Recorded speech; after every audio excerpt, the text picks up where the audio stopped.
I love playing with Terry, I love playing with Oz, and I love playing with Tony. But the previous times when he'd lit me on fire, if there's one band that did it, and if there's one album that did it, it is the first Black Sabbath album. Black Sabbath was the band that first defined heavy metal for me, and seriously had that sort of heavy approach that really seemed like these guys are for real.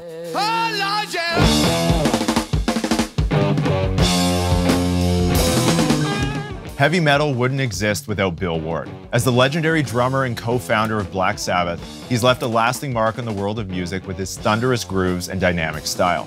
He didn't just lay down the rhythm for Black Sabbath's unmistakable sound, though. He practically wrote the playbook for heavy metal drumming. His revolutionary approach to the instrument changed metal drumming forever, and he continues to influence drummers around the world to this day. Join us as we dive into the genius of Bill Ward.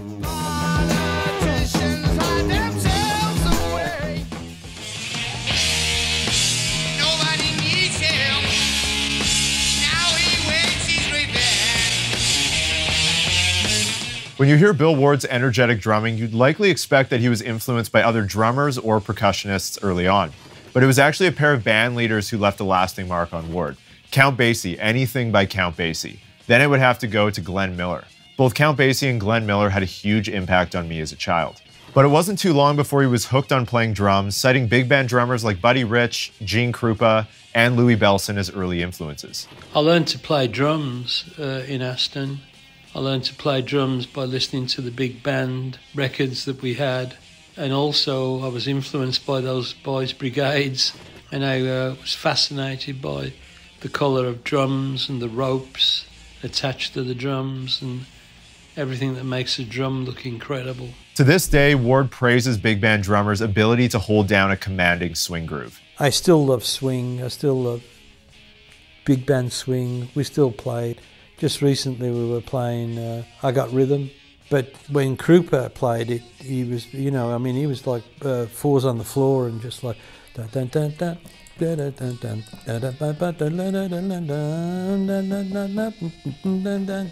So, you know. While Ward's jazz roots run deep, everything changed for him when he started listening to rock and roll bands coming out of the US. When did you decide you wanted to make rock and roll? When I heard Little Richard stuff, right?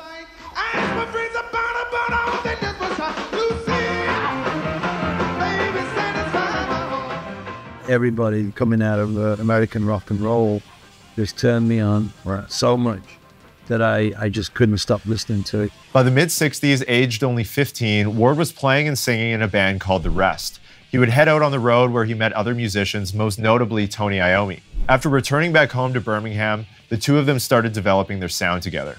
I was in a band with Bill Ward called Mythology. We were doing sort of blues stuff, and so that gave me an opportunity to fiddle and try and get a bit more of a raunchier sound. It wasn't long before Ozzy Osbourne, a classmate of Tony's, joined the band, now called Earth. And initially they were playing more jazz-inspired blues music with psychedelic elements, similar to Fleetwood Mac, like you can hear on their one and only demo from 1969, featuring 4 tracks.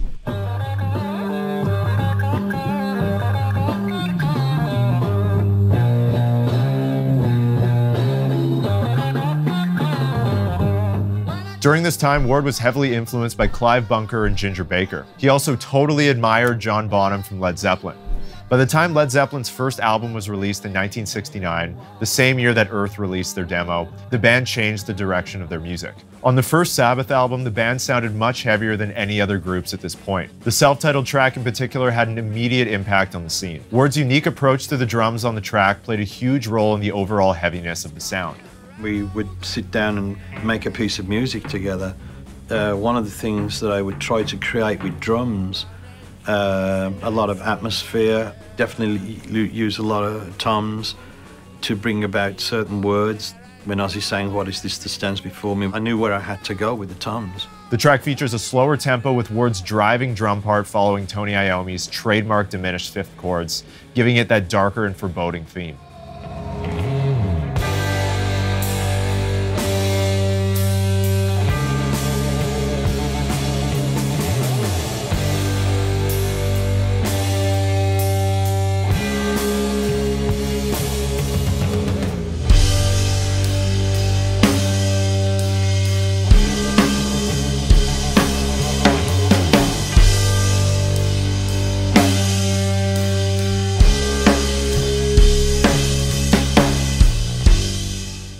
The track came to life in a pretty organic way, which Ward largely credits to the musical chemistry in the band. I love the fact that we stood up, all four of us stood up at the same time and allowed the song Black Sabbath to come about. And we all knew where we had to go, and there was very little said. Tony played those chords, and then we all knew where we had to go. When you listen to the track, you notice how loose the time is. Bill Ward said that the song Black Sabbath actually has no specific time. We would just go back where Tony was putting the main notes of the song, and I would drop my hats in there. We would measure it all off the hats in Tony's guitar. By many, this record is considered the very first heavy metal album ever recorded. While other bands like Zeppelin and Deep Purple had a harder edge to their approach to rock music, neither of them quite matched the dark intensity of Black Sabbath. The term heavy metal did come as a surprise, though. We just thought we were a hard rock band at the time. That's what we liked. And the first I'd heard of being called heavy metal. They said, oh, you know, you're playing heavy metal. I went, heavy metal, what's that? No, we're heavy rock. He went, no, you're heavy metal. I said, well, we call it heavy rock, you call it heavy metal, we'll call it what you like. On the topic of playing drums with a harder edge and attitude, Bill Ward explained that it's that place inside. It's called primal scream, and all of us wanted to go there. As a drummer, there's nothing better than playing drums in Black Sabbath as far as I'm concerned. And in every song, I could go to the primal scream inside me. I had to go to that place where you let go of everything, all your anger, all your frustration, everything of the day, and you place it on your cymbals, you place it on your snare, you put it in your bass drum. For me, it was the best way of staying well. It really touches the core, like the primal scream, which is what Black Sabbath did. It touched right there. You know, as a drummer, if I didn't leave it all on the stage, then our mission wasn't accomplished. On any given night, if I don't leave it all there, then it's a waste of time. The track The Wizard gives us another early look into Ward's dynamic and energetic drumming. The verses feature some signature hi-hat barks and big tom fills.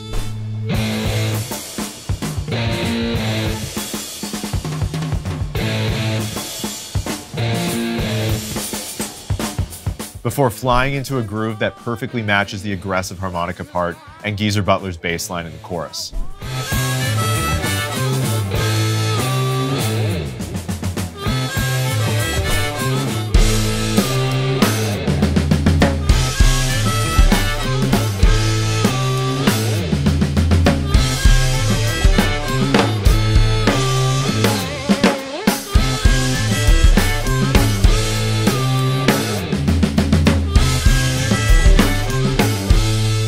Ward's blues influences were still very much a part of his playing, though. In tracks like Evil Woman, you can hear him lay down a solid shuffle groove.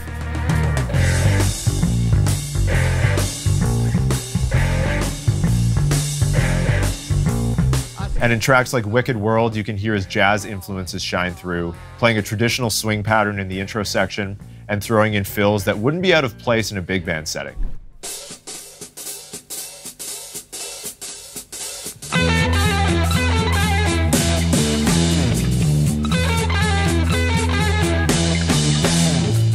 The combination of jazz and blues elements is really what takes Ward's drumming to the next level, and it's a core component of the Black Sabbath sound. He often played behind the beat slightly with a swung feel, like in the song Fairies Wear Boots.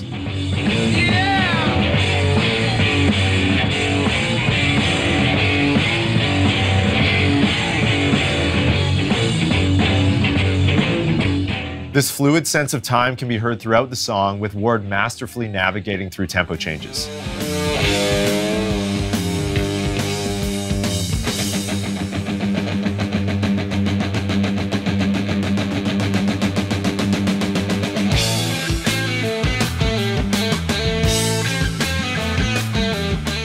The verse groove showcases Ward's swung feel and subtle ghost notes on the snare.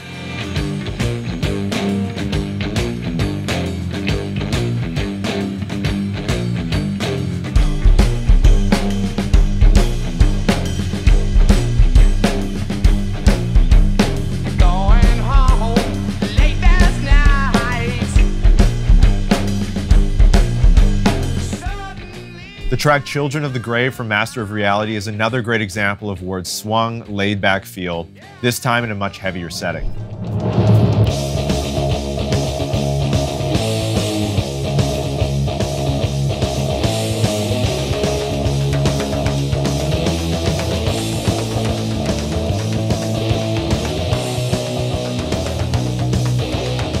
Rick Rubin, who produced Sabbath's final album 13, once said this about Ward's drumming and the band's overall sound. So much of it is rooted in blues and improvisation. The people who have come in their wake don't have the skill set that they have. It's much more like jazz the way Black Sabbath play. Ward was a master of blending genres, making them his own. The track Electric Funeral showcases his ability to pull from different rhythmic motifs, integrating them seamlessly alongside Iommi's cutting-edge guitar riff.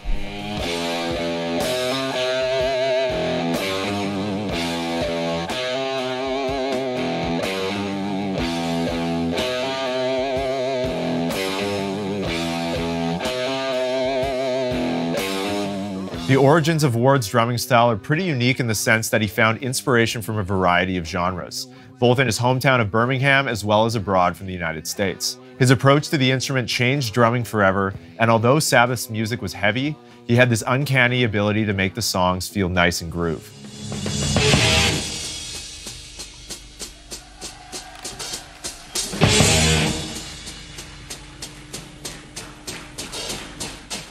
Really Bill Ward, you know, he just was a little drum wizard back there.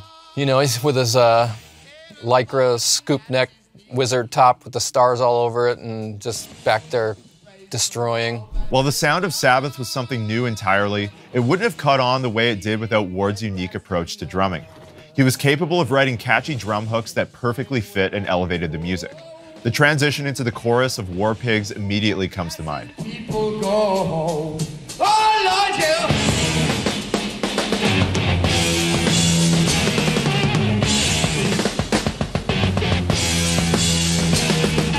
By playing the hi-hats with his left foot at the same time as his right hand, Ward achieves a dynamic effect, adding extra texture to the part. Let's take a closer look at this section, paying close attention to the placement of the hi-hat barks and the powerful drum fills.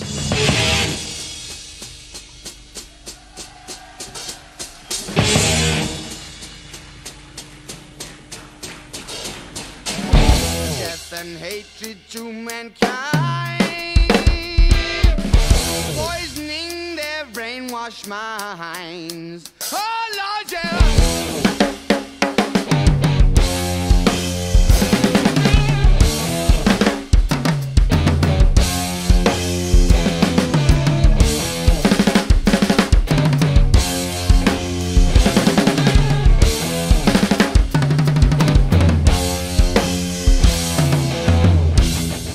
Bill Ward has written so many instantly recognizable drum parts, it'd be easy to think that there was a theoretical approach taken when writing them. In reality, Bill Ward's musicality and feel for the track did most of the heavy lifting.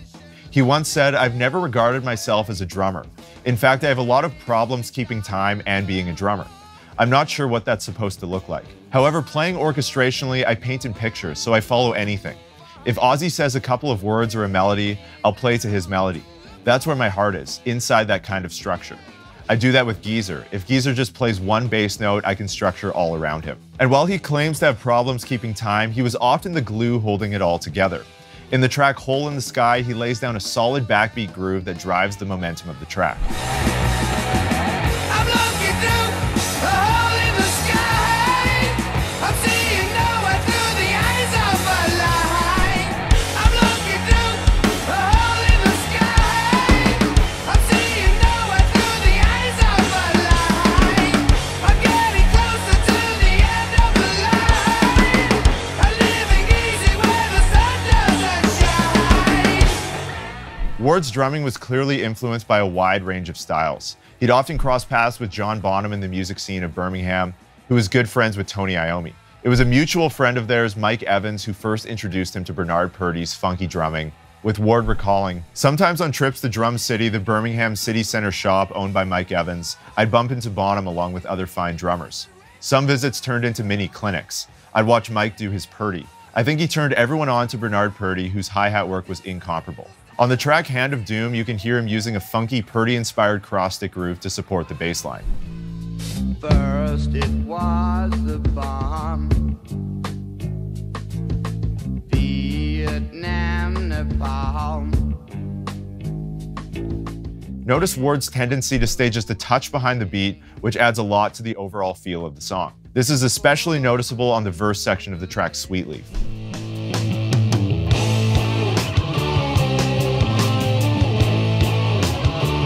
I love you.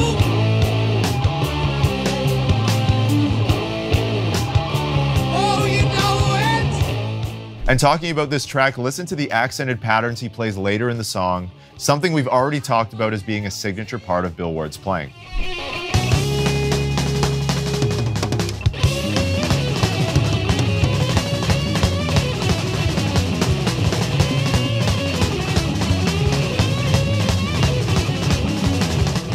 So as you just heard, Bill Ward has some crazy fast single strokes, and you hear these on display in songs like Iron Man, War Pigs, and many, many other Black Sabbath songs. Now, lots of drummers out there struggle with developing hand speed and endurance, so to help, we've created a free course called The Fastest Way to Get Faster with the one and only Estepario, one of the fastest drummers out there. There, I'll show you my 10 favorite exercises that I have been using for most of my life in order to play very fast on the drums while staying relaxed. So please, you'll see the link somewhere on this page, but for now, let's go back with the lesson. The 1978 track Never Say Die is another great example of Ward's laid-back feel, and it features a super catchy, bouncy groove that propels the whole song forward.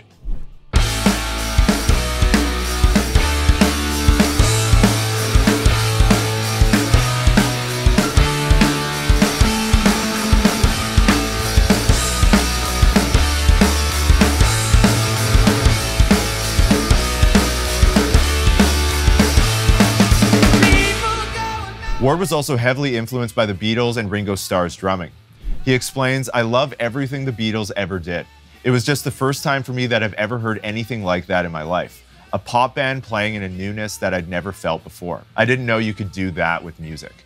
The 1976 ballad It's Alright showcases the impact they had on the entire band. And not only is it written by Ward, but it also features him on lead vocals.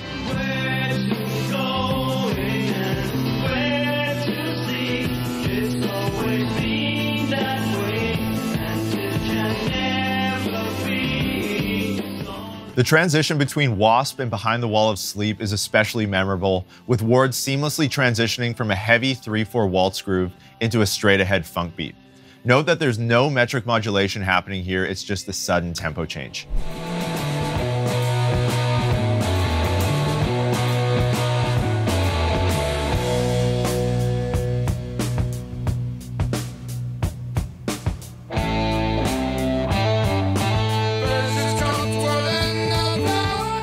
And speaking of experimental, listen to what the band plays on the song Who Are You, a track where the band can be heard incorporating a Moog synthesizer and a mellotron. Bill Ward can also be heard playing timpani on this track.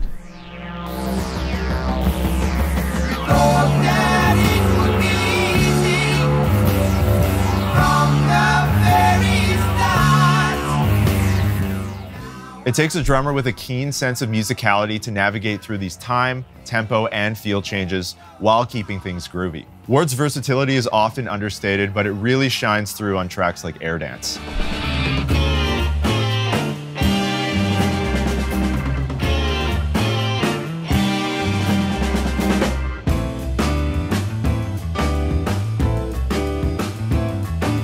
The song Rat Salad features some of Bill Ward's most technical drum parts. In my opinion, this 2.5-minute track gives us a pretty holistic view of his drumming style and key vocabulary heard on the first few Sabbath records. The first thing you notice is his use of single strokes played with accents, which could easily be compared to something you would hear Buddy Rich play.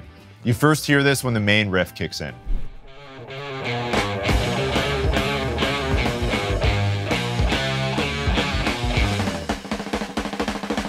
Not long after, we hear something signature to the Paranoid record, Ward playing consecutive notes on the bass drum with a single pedal, like you hear in Iron Man and Paranoid.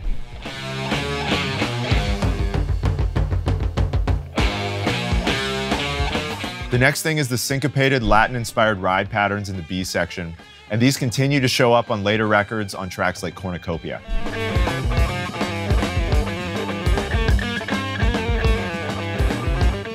The drumming on the track Sabbath Bloody Sabbath features some pretty distinct feel changes, but Ward handles these in style, further showcasing his musicality and deep sense of groove.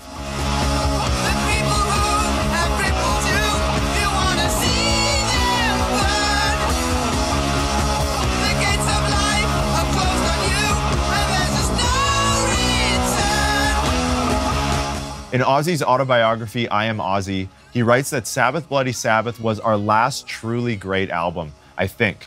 And with the music, we'd managed to strike just the right balance between our old heaviness and our new experimental side.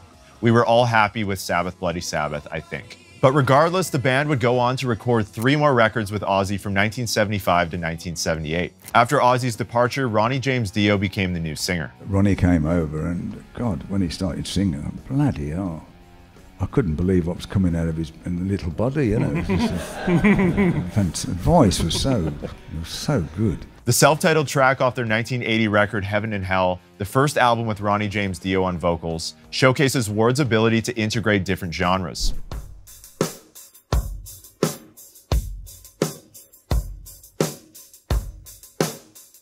And he moves on to a frantic thrash groove mixed in with his trademark accented single-stroke snare rolls later in the song.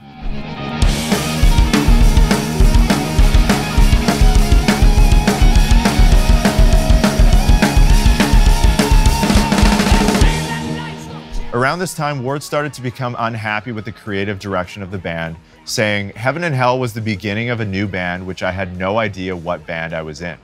It was almost like Ron was capable of coming up with lyrics that seemed to fit his idea of how Black Sabbath ought to be, and I sensed the kind of unrealness about the lyrics. My favorite song on Heaven and Hell was a blues song that we did, Lonely is the Word.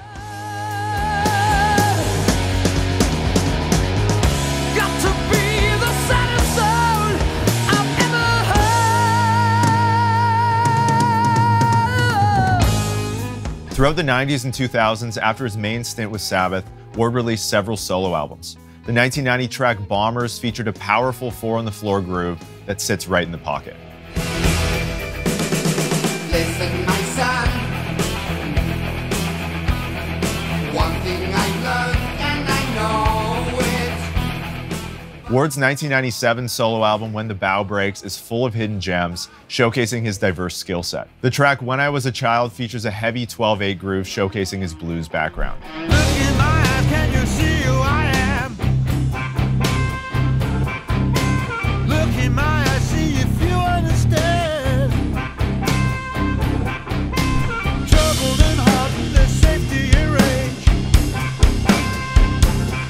But when I was a child, I kept building a cage. Ward's unique drumming style is marked by how seamlessly he was able to integrate his blues and jazz influences into something people hadn't quite heard before. This combination, infused with Ward's talent and musicality, marked the origin of heavy metal drumming as we know it.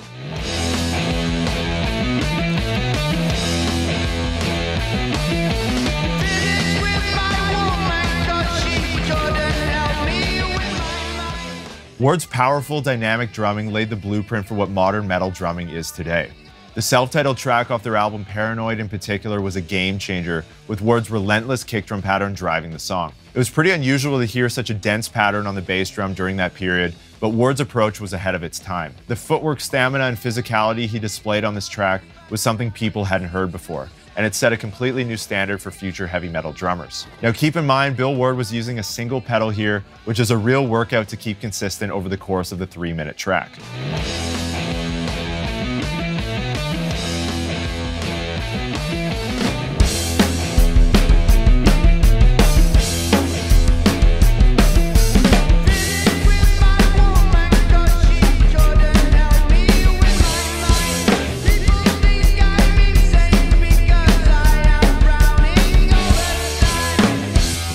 Ward's single pedal speed is also on full display in the outro section of After Forever, where he gradually dials up the intensity before flying into steady eighth notes with just one foot.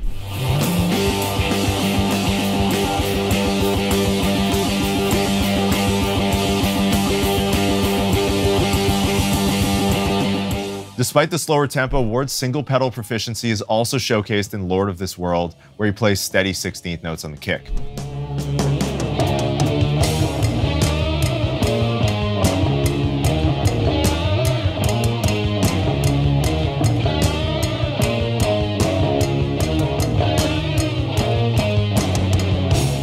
On the topic of learning to play heavy, Ward said that we didn't have anybody who taught us that. The songs, when they came about, I don't know how that was. We just used to show up and we used to just play aggressively. I think it was just more the aggression that came out than anything else. I think we just pretty much turned up the volume. I mean, I didn't have a PA back then for my drums or anything, so there were no microphones. I had to play as loud as I possibly could anyway, and I think that sometimes the guys thought I was playing too loud, so they turned up. So we all just got louder, really. It wasn't anything that was planned or thought out. At the time, controversy followed Sabbath wherever they went. People had never heard heavy music like this before. At the time, most people didn't like the music, and most people were scared by it. When we played Black Sabbath, man, every bit of anger came out of us. There was no mercy for my drum kits. No mercy. I would just stand on those cymbals, man. Tony Iommi and Geezer Butler's tuned down guitars played a big part in this heavy sound in combination with Ward's unique drumming style. Ward said, when you tend to pull back, it tends to give the music more volume. At least it did for me. It made it more draggy or more solemn. I love to do things that would pull back a little bit or play behind. Tony and Geezer could detune their guitars. That would be a way of them creating more volume and more dark. And with drums, to create that, you can just pull back a little bit. Almost like trying to have an idea of what you think is morbid and then play morbidity and create morbidity with your drums. Ward absolutely loved the new dark sound that Iommi and Geezer provided for him. When Tony went to what I call dark notes, I think what it's commonly called the tritones, when he went to those dark notes for a drummer, it's just like heaven. It's huge, it's enormous, and there's so much energy inside it. The 1971 track Into the Void is a great example of this, featuring guitars that are tuned down by half a step, as well as Ward's trademark laid-back feel with a driving groove filling out the dark soundscape.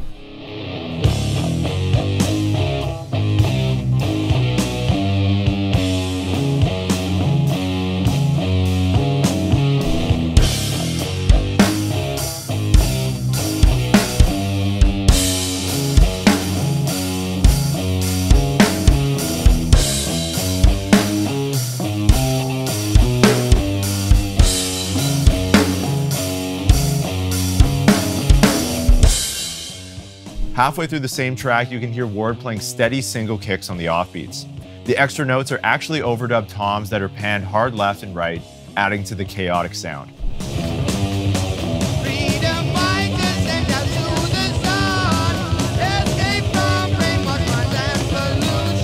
Iron Man, released in 1971, is a great example of Ward's heavy-handed approach, with his drumming weaving through Iommi's iconic guitar riffs in style.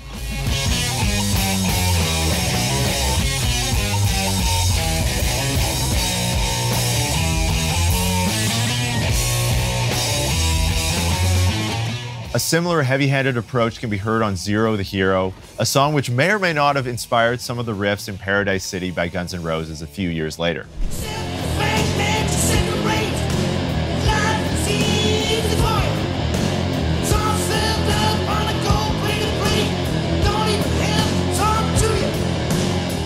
And again, it took a bit of time for the public and the critics to accept this type of heavy music. What do you think that the difficulty in accepting the music at first was? I mean, there's been some suggestions that it had something to do with class. I honour our music by calling it working class music. Right. I always consider Black Sabbath the first punk band.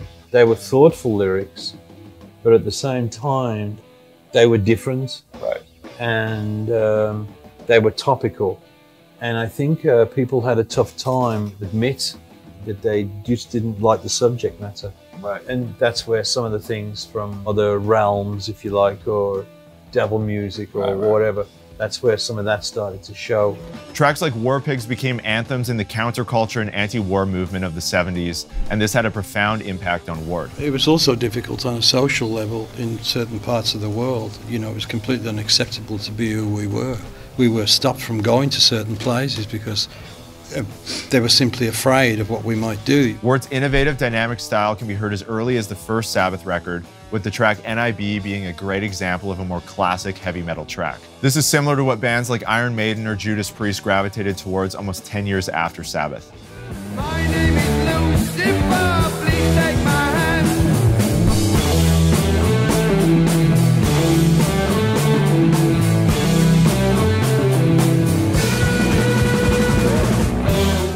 But really, the music spoke for itself. Ward is in full flight on the 1975 track Symptom of the Universe, easily one of the band's heaviest tracks and one of the most challenging drum parts ever recorded by Bill Ward.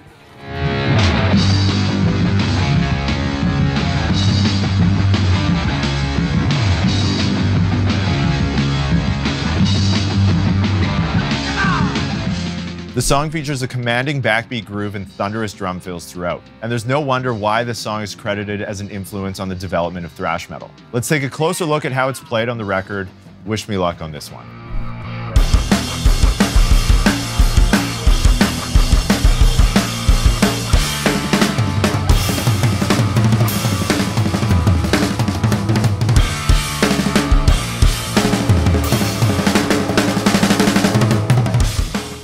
Supernaut is also full of standout drumming moments, but the short drum break in the middle takes the cake, with Ward playing a thunderous bass drum pattern over some Latin percussion elements.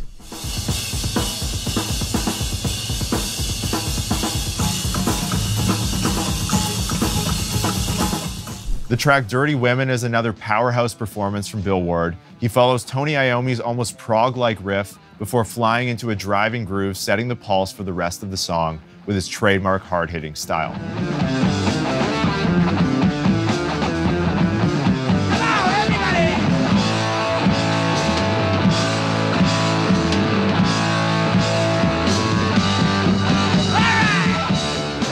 In the outro section, Ward pulls out his double bass chops, perfectly matching the intensity of the riffs and thundering along while slashing away at the cymbals.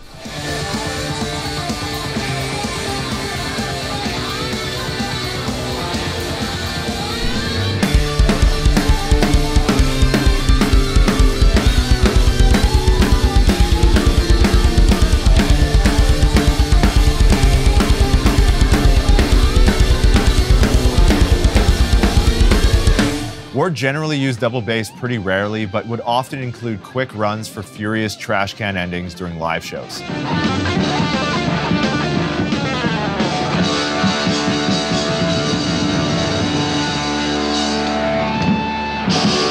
One track where you can hear Ward's double bass drumming is Children of the Grave from Master of Reality. Listen to how he incorporates it into the groove at a slower tempo.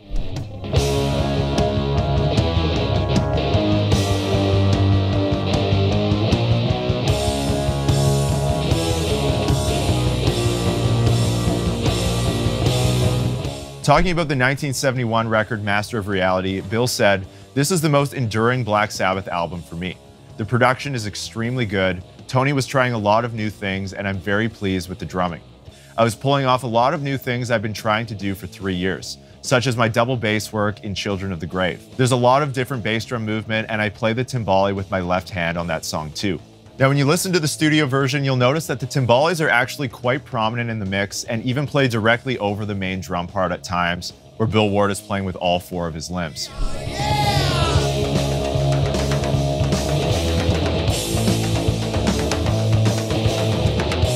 The 1972 record Volume 4 is full of tracks that showcase Ward's ability to drive dark and sludgy guitar riffs. In Under the Sun, an often overlooked gem, he shows off his musicality by locking in with the bass line, throwing in short tom fills and crashing the ride cymbal, which he often did to complement the dark overtones.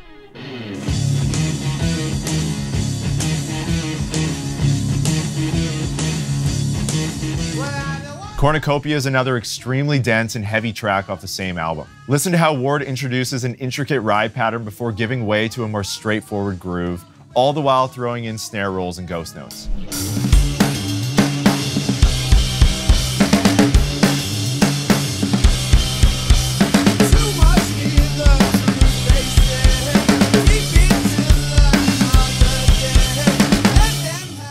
Ward takes his legacy in the heavy metal community seriously, speaking about it in a very humble and respectful way. How do you feel about the legacy that Sabbath have given metal? I feel really good about it. I hope that we can honour it in a humble and respectful way. Yeah. Yeah, because metal music is just so important. From the youngest of its players that are playing it right now, back to some of the original sources of heavy metal. I'd like to be able to feel very honourable towards my fellow musicians and to metal fans, period. Many legends in the hard rock scene are quick to acknowledge the fact that Black Sabbath was a vital part in the creation of heavy metal as we know it today. If there's one band that did it, and if there's one album that did it, it is the first Black Sabbath album. Because that influenced a whole generation of kids that 5 years, 6 years later appeared as heavy metal band. Black Sabbath was the band that first defined heavy metal for me, and seriously had that sort of heavy approach that really seemed like these guys are for real. Bill Ward completely changed the game for drummers in general, pushing the genre of hard rock to new heights. The combination of his hard-hitting, dynamic style, fused with his jazz and blues roots, as well as his synergy with Tony Iommi's newfound dark soundscape, paved the way for metal drumming and its various subgenres. Without Ward, the scene would look very different today, yet this is only one part of his enduring legacy.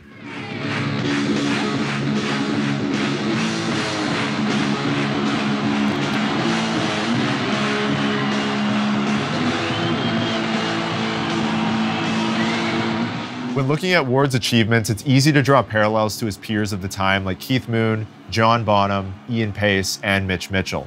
Mitch Mitchell in particular was in a similar position in that he tended to be overshadowed by the legendary figure that was Jimi Hendrix. Ward also had some music icons in his band, but just like Mitchell, Bill Ward was every bit as important to the Black Sabbath sound as the other band members. In a 2022 interview, Iron Maiden vocalist Bruce Dickinson said, "I'm a massive lover of Bill Ward's drumming style. I think it's inspired. Because he's not really a rock drummer, he's more like a jazz drummer playing rock. And I love that kind of style. It's kind of like drums that kind of wander around the rhythm and everything else. But he's on it, he's brilliant." Ward and Geezer's rhythm section in Sabbath were also a huge influence on bands like Black Flag, with Henry Rollins saying, "It's my opinion that Sabbath, the main propellant in that music, it's not the guitars, which are mighty on their own, it's what Geezer Butler and Bill Ward were doing. If you were to put a click track on Bill Ward, he might be in and out of time. But the feel is where it's at. They had this amazing feel. I'd never heard musicians in hard rock music, heavy metal music play anything like those two together." Bill Ward also used a variety of iconic drum kits over the years, from a stripped down kit in the Paranoid video and classic looking jazz kits, through to absolutely massive setups for live shows.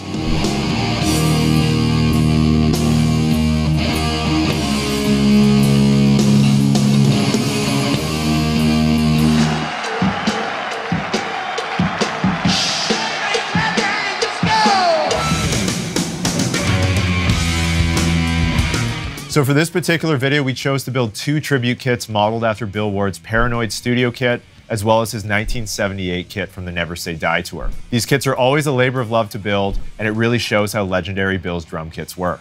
Outside of his drumming, Ward was also known for being a bit of a prankster and showman during the excess-fueled era of the 70s and 80s, with some crazy stories from the road becoming public over time. Any wild memories from the road?